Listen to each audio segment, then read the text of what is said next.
एक बार गंगा स्नान करने कुछ लोग आए। जैसे ही वो स्नान करने लगे, एक पंडित जी वहाँ पहुँच गए।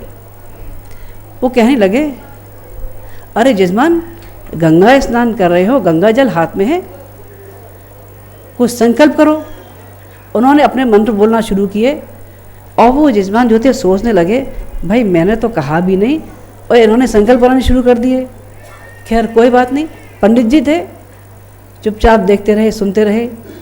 बाद में पंडित जी ने अपने जब मंत्र बोल लिए, उसके बाद बोले, जजमान अब संकल्प पूरा हुआ, अब दक्षिणा।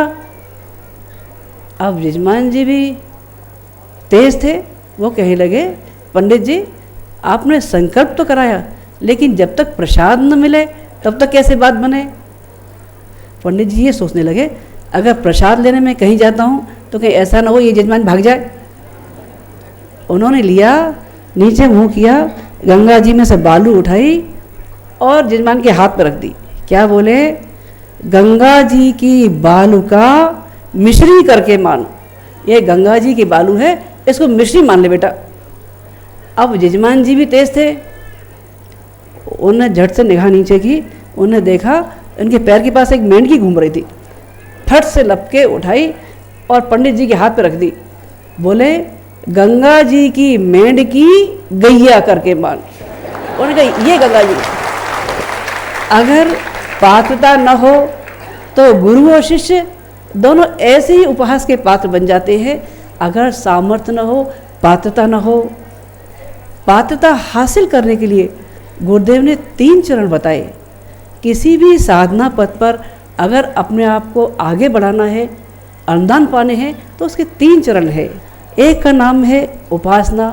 उपासना पास बैठने को कह देते हैं, लेकिन पास बैठने से हमारे इष्ट, हमारे आराध्य के गुण अगर हमारे अंदर ना आ सके तो बेकार है। अग्नि के पास बैठने से गर्मी खुद ही मिलने लग जाती है, बर्फ़ के पास बैठने से ठंडक खुद ही मिलने जाती है, और चंदन के पास बैठ के सुगंधी खुद ही मिलने लग जाती है, और मेहंदी पीसने वाले के रंग अपने आप लाल होना शुरू हो जाते हैं। अगर इष्ट के गुणों को अपने अंदर धारण नहीं किया तो, पर ये बिना समर्पण के हो नहीं सकता। समर्पण जितना प्रबल होगा, अनुदान उतने ही बरसते चले जाएंगे। गुरुदेव कहते रहे, मैंने अपनी डोर अपने इष्ट, अपने आराध्य के हाथों में बांधी। वो जैसा नचाते रहे, कठपुतली की भांति मैं वैसा ही नाचता रहा।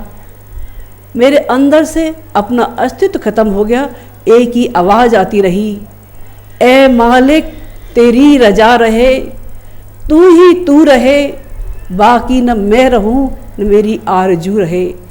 समर्पण इसका नाम है। समर्पण सौदेबाजी का नहीं, भगवान हमारी ये मनोकामना पूरी करो, भगवान हमारी ये मनोकामना पूरी करो, नहीं। भगवान ने जो कहा हमने वो पूरा किया कि नहीं किया। एक बार गोपियाँ कृष्ण भगवान से कहने लगी, भगवान ये बांसुरी जिसको आप हर समय लटकाए घूमते रहते हो, क्या खासियत है? हम गोपियाँ आपकी इतनी भक्ति करते हैं, आपका काम करते हैं, लेकिन फिर भी आप इसको होठों से लगाए रखते हैं। कृष्ण भगवान कुछ कहे उसके पहले बांसुरी कहने लगी, रे गोपियों, तुम क्यों परेशान होती हो?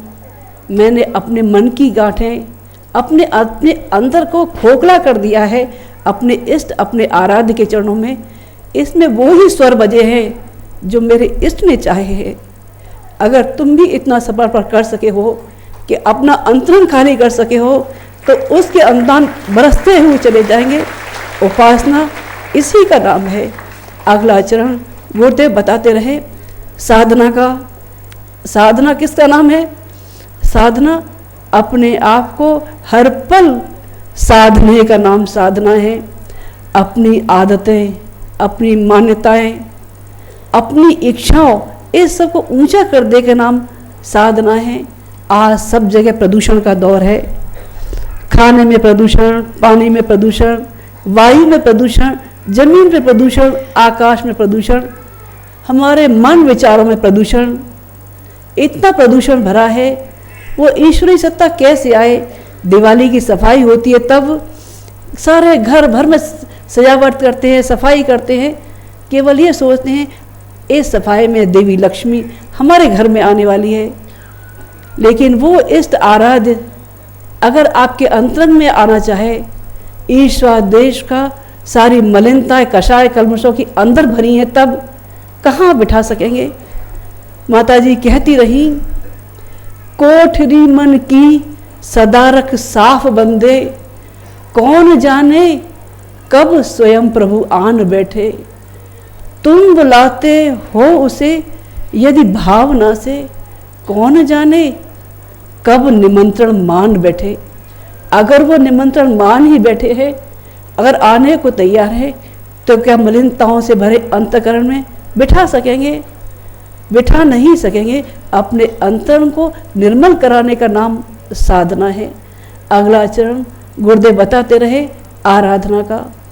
अपने समय, श्रम, प्रतिभा, इस सबको लोक मंगल के लिए नियोजित कर देने का नाम आराधना है। जिस समाज में हम जीते हैं, जिन्होंने हमें जन्म दिया है, जिस माटी में खेले हैं, कपड़े बुनने वाले ने हमको कपड़ा दिया, किसान ने हल जोत के हमको अन्न दिया, बाकी लोगों ने हमको जीने का साधन दिया, गुरु ने मार्गदर्शन दिया, राह चलनी बताई। इनकी अनुदानों से उड़न न हो सके तो आराधना की बात बनती रही। नदी के किनारे एक नारियल का पेड़ था, खूब सारे नारियल थे। वो अपने आप में यह पसंद रहता था, इतने सारे नारियल मेरे पास, सिर अहंकार से ऊंचा उठा हुआ नारियल एकदम पेड़ सीधा खड़ा रहता था। उसी नदी के किनारे एक पत्थर था, वो लुढ़कता पड़कता जा रहा था। नदी में जाके एक जगह स्थिर हो गया। नारियल ऊपर से कहने लगा, अरे पत्थर, क्या तुझे शर्म नहीं आती? तेरे अंदर इतना भी स्वाभिमान नहीं कि तू माटी में पड़ा है, लोगों के पैर के नीचे रौंदा जा रहा है, लोग ठोकर मारते हैं, नहाते हैं, फिर भी तू यहाँ पड़ा है। अरे चल हट, दूर चला जा, अपना स्वाभिमान जीवंत रख। पत्थर कहने लगा, मैं बिना पढ़ा हूँ तो क्या, मैं अयोग्य हूँ तो क्या, लेकिन मेरी भावनाएं लोक मंगल के लिए भी कुछ करने की है। मैं और कुछ नहीं कर सकता, तो मैं उन लोगों की राह में कांटे तो न बिछाऊं, उन लोगों की राह में फूल तो न बिछा सकूं, तो मैं कम से कम इनके पैरों का आधार तो बन जाऊं। वो पत्थर लुढ़कता लुढ़कता नदी में चला गया। लहरें अपना काम करती रही, आके टकराती रही। पत्थर इधर से लुढ़कता रहा, उधर से लुढ़कता रहा, कभी ये कोना टूटता रहा, कभी वो कोना टूटता रहा। पत्थर टूट टूट के उसका अस्तित्व ही दूसरा हो गया। एक दिन तेज आंधी आई, ऊपर से नारियल टपाटक टपक पड़े। एक राहगीर ने सोचा, भगवान ने नारियल दिया है, इसको भगवान के मंदिर में रख देना चाहिए। वो नारियल ले गए और भगवान के चरणों में रख दिया। जब वो नारियल भगवान के चरणों में रखा और नारियल ने जब सिर उठा के ऊपर देखा, तो पूजा वेदी पर वही पत्थर विराजमान था, शालिग्राम बना, जिसको वो रोज कहता था कि क्या तुझे शर्म नहीं आती। आज वो पूजा के योग हो गया। जो लोग लोक मंगल के रास्ते पर चले हैं, जिन्होंने दूसरों के लिए कष्ट कठिनाइयाँ झेली हैं, वो पूजा के योग्य होते हुए चले गए हैं। गुरुदेव ने यही 3 चरण बताए।